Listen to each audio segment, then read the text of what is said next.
Welcome back to part 2, setup of the Data Visualization 2 series.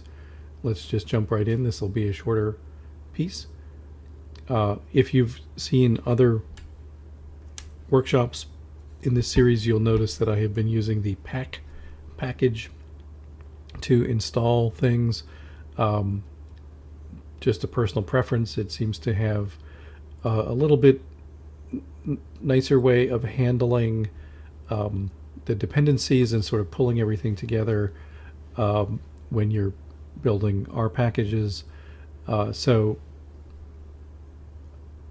for this workshop, we just need two things: the Shiny package itself and the RS Connect package. The RS Connect package will be used when we start talking about pushing things out to the web, pushing it to a Shiny server.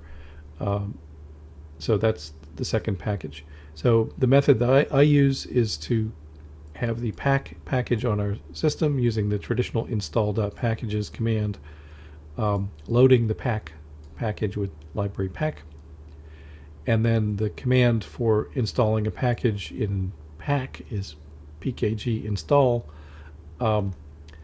and I'm not going to run that because I've already got my stuff installed, but if you need time to catch up, just go ahead and install things.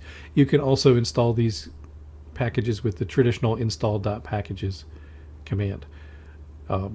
RS Connect in particular might also request a few other dependencies on your system, but that's all we need.